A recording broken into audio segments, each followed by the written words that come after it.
to Rising Suns Academy.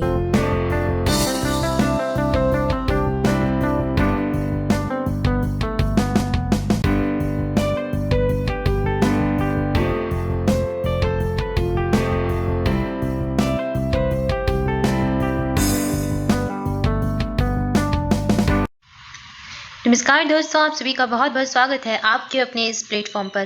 Guys, मैं दिव्या आप सभी के साथ जुड़ती हूँ डेली करंट अफेयर के इस सेशन में। आज है 11 अगस्त 2021 और हम देखेंगे 11 अगस्त का करंट अफेयर। सारे क्वेश्चंस कवर करेंगे, तो पूरा वीडियो ध्यान से देखें, बने रहे वीडियो के अंत तक हमारे साथ। वीडियो के लास्ट में आपके लिए रिवीजन क्वेश्चंस भी रहेंगे, जो कि कल के करंट अफेयर के क्वेश्चंस होंगे, तो आपका रिवीजन भी हो जाएगा। साथ ही साथ आपके लिए एक प्रश्न भी रहेगा, जिसका आंसर आप सभी को करना होगा। आइए चलिए स्टार्ट करते हैं, देखते हैं आज का पहला प्रश्न। पहला प्रश्न है, विश्व सेर दिवस निम्न में से किस दिन मनाया जाता है? वर्ल्ड लाइन डे किस दिन मनाते हैं, बताइए। ऑप्शन है 12 मार्च, 25 अप्रैल, 10 अगस्त या फिर 18 जनवरी। तो ये जो दिवस है ये हम मनाते हैं 10 अगस्त को। ऑप्शन सी सही उत्तर हो जाएगा। विश्व शेर दिवस हर साल 10 अगस्त को मनाया जाता है। इसका मुख्य उद्देश्य है शेरों के शिकार को रोकना, साथ ही उनके संरक्षण के प्रति जागरूकता बढ़ाना। ठीक है, तो जो विश्व शेर दिवस है इस दिन लोगों को शेरों के प्रति जागरूकता बढ़ाने और उनकी घटती आबादी और संरक्षण के लिए कार्यक्रम किए जाते हैं। ठीक है, और अगर आपको पता हो तो एशिया में सबसे ज्यादा शेर भारत में ही पाए जाते हैं और एशियाई शेर भारत में पाई जाने वाली सबसे बड़ी प्रजाति है। अच्छा, आप इमेज में ये लाइन देख रहे हैं, ठीक है, ये जो शेर है ना, ये सबसे सुंदर शेर है, यानी कि जो भारत का सबसे सुंदर शेर है वो ये है और इसका नाम है देवराज। लोग इसे देवराज नाम से पुकारते हैं और ये जो है ये जूनागढ़ के देवलिया सफारी पार्क में रहता है। इसकी जो है ये 9 वर्ष इसकी उम्र हो जाएगी, 9 वर्ष उम्र का है ये, और इसके काले सुनहरे बाल हैं जिसके कारण ये बहुत सुंदर दिखता है। और ऐसा कहा जाता है कि ये जो शेर है इसके शरीर पर अभी तक एक भी खरोच का निशान नहीं है। इसकी जो तस्वीर है ये तस्वीर ली थी फॉरेस्ट ट्रेकर सोहेल मकवाना ने, ये तस्वीर खींची थी, उनके द्वारा खींची गई थी। तो आप सभी देख सकते हैं बहुत सुंदर ही शेर है। और 10 अगस्त को हम मनाते हैं विश्व शेर दिवस। ये एक एशियाई शेर है, एशियाटिक शेर है, लेकिन इसकी जो बनावट है या फिर कहें कि इसका जो लुक है वो थोड़ा सा डिफरेंट है। एशियाटिक होने के बावजूद भी देवराज का लुक अलग है, जो कि अफ्रीकी शेरों से भी नहीं मिलता है। आकार में ये पतला है और लंबे घने बाल हैं, जो कि इसकी सुंदरता को और अधिक बढ़ा देते हैं। ठीक है, और इस प्रश्न का सही उत्तर है ऑप्शन सी 10 अगस्त। आगे बढ़ेंगे, अगला प्रश्न देखेंगे। अगला प्रश्न है, किस राज्य सरकार ने काकोरी कांड का नाम बदलकर काकोरी ट्रेन एक्शन कर दिया है? तो ये किस सरकार के द्वारा किया गया है? बिहार, झारखंड, दिल्ली या फिर उत्तर प्रदेश? तो ये जो काम है ये किया है उत्तर प्रदेश की सरकार ने। उत्तर प्रदेश के मुख्यमंत्री हैं योगी आदित्यनाथ और उनके द्वारा ये नाम परिवर्तित किया गया है। अच्छा, काकोरी कांड, तो काकोरी कांड जो है ये हुआ था कब? ये हुआ था 9 अगस्त के दिन ही काकोरी कांड हुआ था, 9 अगस्त 1925 में, 1925 में। इसकी डेट भी आपको याद रखनी है, पूछी जा सकती है। 1925 में कहाँ पर? सहारनपुर से लखनऊ जा रही ट्रेन को काकोरी में लूट लिया गया था, तभी इसे काकोरी कांड का नाम दिया गया और काकोरी कांड के नाम से जाना जाता है। और उत्तर प्रदेश जो है चुनाव से पहले काकोरी कांड की सालगिरह के अवसर पर योगी सरकार ने इसका नाम बदलते हुए काकोरी ट्रेन एक्शन कर दिया गया। और इसके पीछे एक उद्देश्य यही था कि ये जो कांड है तो लोग इसके नाम की वजह से इसको गलत तरीके से देखते थे। ठीक है, इसलिए इसका नाम कर दिया काकोरी ट्रेन एक्शन, ताकि लोगों की इस जो ये अभियान है या फिर कहें कि ये जो किया था स्वतंत्रता सेनानियों के द्वारा ट्रेन को रोककर ट्रेन का जो माल था अपने देश का वो ले लिया गया था, तो इस जो घटना है इस घटना को लोग गलत तरीके से ना देखें, गलत विचार से ना देखें, तो इसी वजह से इसका नाम परिवर्तित किया गया है। उत्तर प्रदेश की सरकार ने किया है। ऑप्शन डी आपका सही उत्तर हो जाएगा। ठीक है, डेट याद रखनी है, कब हुआ था? 9 अगस्त 1925, 1925 में हुआ था। और कहाँ से कहाँ ट्रेन जाती? सहारनपुर से लखनऊ जा रही थी ट्रेन और बीच में पड़ता है काकोरी स्टेशन, जहाँ पर इसको रोक लिया गया था। आगे बढ़ेंगे, अगला प्रश्न देखेंगे। नेक्स्ट है, ऑस्ट्रेलिया के किस पूर्व गेंदबाज को अफगानिस्तान क्रिकेट टीम का नया बॉलिंग कोच नियुक्त किया गया है? तो ये नियुक्त हुए हैं शॉन टेट। तो शॉन टेट को अफगानिस्तान की जो क्रिकेट टीम है उसका बॉलिंग कोच नियुक्त हुआ है। अब इस प्रश्न से 2 चीजें आपको याद रखनी है। पहला, शॉन टेट है कहाँ के? तो ये ऑस्ट्रेलिया से बिलोंग करते हैं। दूसरी चीज, इन्होंने 2004 से 2016 तक ऑस्ट्रेलिया के तीन प्रारूप होते हैं क्रिकेट के, उन सबका प्रतिनिधित्व किया। और एक चीज जो याद रखनी है वो है इनका नाम। इनको द वाइल्ड थिंक के नाम से जाना जाता है, द वाइल्ड थिंक के नाम से जाना जाता है शॉन टेट। ऑप्शन बी सही उत्तर हो जाएगा। अगला प्रश्न देखेंगे, आगे बढ़ेंगे। अगला प्रश्न है, हाल ही में किस राज्य सरकार ने शैक्षणिक संस्थानों को वर्ष 2021-22 से नई राष्ट्रीय शिक्षा नीति 2020 को लागू करने का आदेश जारी किया है? तो आप सभी जानते हैं NEP नेशनल एजुकेशन पॉलिसी 2020 में आई थी, ठीक है। और इसको लागू करने का अभी आदेश जारी किया है कर्नाटक सरकार ने। तो कर्नाटक सरकार ने 2021-22 का जो सत्र है उसमें नई राष्ट्रीय शिक्षा नीति 2020 लागू करने के आदेश जारी कर दिए हैं। ऑप्शन सी सही उत्तर हो जाएगा। कर्नाटक की राजधानी है बेंगलुरु। यहाँ के जो मुख्यमंत्री हैं वो कौन है, आप सभी कमेंट करके आंसर बताएं। आगे बढ़ेंगे, अगला प्रश्न देखेंगे। नेक्स्ट है, केंद्रीय स्वास्थ्य मंत्री मनसुख मंडाविया ने के अनुसार भारत में जो क्षय रोग है या फिर जैसे ट्यूबरक्लोसिस या फिर टीबी कहते हैं कि कितने प्रतिशत मामले 15 से 45 आयु वर्ग में देखे गए हैं।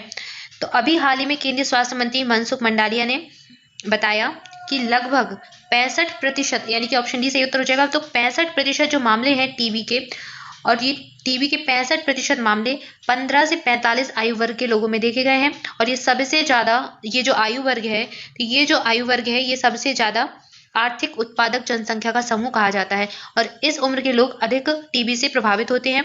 और इसमें भी 58% जो मामले हैं वो ग्रामीण क्षेत्रों में देखे जाते हैं। अच्छा, आप सभी को एक चीज़ याद रखनी है। क्या? पहली चीज तो ये देख लीजिए, केंद्रीय स्वास्थ्य मंत्री कौन है, मनसुख मंडाविया। दूसरी चीज आपको क्या याद रखनी है, इस प्रश्न में जो पूछा गया है 65% मामले 15 से 45 आयु वर्ग के हैं। तीसरी चीज और मोस्ट इंपॉर्टेंट पॉइंट जो आपको याद रखना है वो याद रखना है कि भारत ने 2025 तक लक्ष्य रखा है कि टीबी के मामलों में जो है प्रतिबंध लगा लिया, यानी कि टीबी के जो मामले हैं खत्म कर लिए जाएंगे। टीबी से बिल्कुल मुक्त कर लिया जाएगा भारत को 2025। अच्छा, भारत जो है 5 साल पहले ही टीबी के मामलों को खत्म करना चाह रहा है। जो वैश्विक जो है गाइडलाइन या फिर कहें वैश्विक लक्ष्य जो है वो है 2030, और भारत इससे 5 साल पहले का लक्ष्य रखकर चल रहा है 2025। तो आपको दोनों वर्ष याद रखने हैं, 2025 है इंडिया का और 2030 है वैश्विक, ठीक है, वर्ल्ड हेल्थ ऑर्गेनाइजेशन का। ऑप्शन डी इस प्रश्न का सही उत्तर हो जाएगा। आई होप आपको सारे पॉइंट क्लियर हो गए होंगे। आगे बढ़ेंगे, अगला प्रश्न देखेंगे। अगला प्रश्न है, भारत की किस कंपनी में एकल खुराक कोविड-19 को मंजूरी दे दी है। तो एकल खुराक की जो कोविड-19 की वैक्सीन है वो किस कंपनी की है जिसको भारत में हाल ही में मंजूरी मिल गई है। तो ये है जॉनसन एंड जॉनसन की खुराक। ऑप्शन सी सही उत्तर हो जाएगा। भारत बायोटेक की कौन सी है, कोवैक्सीन। आईसीएमआर तो आप सभी जानते हैं क्या है। और सीरम इंस्टीट्यूट की वैक्सीन याद कर लीजिए कौन सी है, कोविशील्ड। कोवैक्सीन और कोविशील्ड याद रखना है आपको। अभी तक दोनों खुराक दी जा रही है भारत में। इसके अलावा स्पुतनिक भी दी जा रही है, रूस की है जो कि, और जॉनसन एंड जॉनसन की एकल खुराक जिसको अभी मंजूरी दी गई है भारत में। ऑप्शन सी सही उत्तर हो जाएगा। अगला प्रश्न देख लेते हैं। नेक्स्ट है, डॉक्टर वीरेंद्र कुमार ने किस शहर के डॉक्टर अंबेडकर इंटरनेशनल सेंटर में PM दक्ष पोर्टल और मोबाइल एप्लीकेशन लॉन्च किया है। तो ये कहाँ पर लॉन्च किया गया है, तो ये किया गया है दिल्ली में लॉन्च। दिल्ली भारत की राजधानी है। और डॉक्टर वीरेंद्र कुमार के द्वारा डॉक्टर अंबेडकर इंटरनेशनल सेंटर में PM दक्ष पोर्टल और मोबाइल एप्लीकेशन लॉन्च किया गया है। अच्छा, ये दिल्ली में किया गया है। गांधीनगर, गांधीनगर से क्या याद आता है, गांधीनगर कहाँ पर है, गुजरात में, गुजरात की राजधानी है। लखनऊ, लखनऊ क्या है, नवाबों का शहर, और ये उत्तर प्रदेश की राजधानी हो जाएगी। और चेन्नई कहाँ पर है, तमिलनाडु, तमिलनाडु की राजधानी हो जाएगी, ठीक है, याद रखिए। ऑप्शन ए सही उत्तर हो जाएगा। अगला प्रश्न देख लेते हैं। नेक्स्ट है, किस मंत्रालय के तत्वाधान में जो रक्षा साइबर एजेंसी है इसकी स्थापना को मंजूरी दी है। तो अब एक रक्षा साइबर एजेंसी की स्थापना की जा रही है, और ये किस मंत्रालय के तहत की जाएगी, इसकी स्थापना की जाएगी रक्षा मंत्रालय के तहत, यानी कि ऑप्शन बी सही उत्तर हो जाएगा, रक्षा मंत्रालय, ठीक है। अगला प्रश्न देखेंगे। नेक्स्ट है, किस प्रशासन में भारतीय नागरिकों के लिए इनर लाइन परमिट की आवश्यकता को समाप्त कर दिया है। तो पहली चीज आपको अगर याद हो तो केंद्र शासित प्रदेश है जहां पर इनर लाइन परमिट की आवश्यकता पड़ती थी। अगर आपको उस केंद्र शासित प्रदेश को विजिट करना है तो उसमें इनर लाइन परमिट आपको चाहिए होता है। तो इसकी आवश्यकता को अब समाप्त कर दिया गया है भारतीय नागरिकों के लिए। और ये केंद्र शासित प्रदेश है कौन सा, ये है लद्दाख। तो लद्दाख के जो प्रशासन है, लद्दाख प्रशासन ने भारतीय नागरिकों के लिए इनर लाइन परमिट की आवश्यकता को समाप्त कर दिया है। ऑप्शन डी सही उत्तर हो जाएगा। अगला प्रश्न देखेंगे। नेक्स्ट है, भारत की किस पूर्व हॉकी खिलाड़ी का 75 वर्ष की उम्र में निधन हो गया है। तो ये है गोपाल भेंगरा। गोपाल भेंगरा का भी हाल ही में निधन हो गया है और ये 75 वर्ष उम्र के थे। अब इनसे आपको दो चीजें याद रखनी है। क्या? पहली चीज तो हॉकी खिलाड़ी है गोपाल भेंगरा, और दूसरी चीज इन्होंने वर्ल्ड कप था, जो विश्व कप था उसमें खेला था। कौन सा विश्व कप? 1978, 1978 का वर्ल्ड कप जो कि अर्जेंटीना में हुआ था और उसमें ये खेले थे। और इस विश्व कप में ये अर्जेंटीना और पाकिस्तान के खिलाफ लड़े थे, खिलाफ खेले थे। और इन्होंने 1978 के जो वर्ल्ड कप था इसमें भारत का प्रतिनिधित्व भी किया था। तो आपको ये चीज़ याद रखनी है। 1978 का वर्ल्ड कप अर्जेंटीना का, और भोपाल भेंगरा है कैसे संबंधित? हॉकी खिलाड़ी से संबंधित है, हॉकी खेलते हैं। ऑप्शन ए सही उत्तर हो जाएगा। सो गाइस, ये था आज का करंट अफेयर। आइए देख लेते हैं आज के आपके रिवीजन क्वेश्चंस। पहला है, विश्व आदिवासी दिवस निम्न में से किस दिन मनाया जाता है? तो ये दिवस हम मनाते हैं 9 अगस्त को। विश्व आदिवासी दिवस 9 अगस्त के दिन अगस्त क्रांति के रूप में भी मनाया जाता है पूरे भारत में। अगला प्रश्न है, गो फर्स्ट एयरलाइन कंपनी ने ओलंपिक में पदक जीतने वाले खिलाड़ियों को कितने साल तक फ्री हवाई सफर देने की घोषणा की है? तो गो फर्स्ट एक घरेलू एयरलाइन कंपनी है जिसने ओलंपिक में पदक जीतने वाले सभी खिलाड़ियों को 5 साल तक फ्री हवाई सेवा देने की घोषणा की है। और ये जो हवाई सेवा है ये डोमेस्टिक और इंटरनेशनल दोनों रहेगी। ठीक है, अगला प्रश्न है, केंद्र सरकार ने कैबिनेट सचिव राजीव गौबा के कार्यकाल को कितने वर्ष के लिए बढ़ा दिया है? तो ये 1 साल के लिए बढ़ा दिया गया है। नेक्स्ट है, किस राज्य सरकार ने हॉकी खिलाड़ी वंदना कटारिया को राज्य में बेटी बचाओ बेटी पढ़ाओ अभियान का ब्रांड एम्बेसडर नियुक्त किया है? तो ये है उत्तराखंड राज्य से बिलोंग करती है। वंदना कटारिया हॉकी खिलाड़ी है और ओलंपिक में ये गई थी और अभी हाल ही में इनको बना दिया है ब्रांड एम्बेसडर। इसके अलावा उत्तराखंड सरकार ने इनको 25 लाख रुपए भी इनाम के रूप में दिए हैं।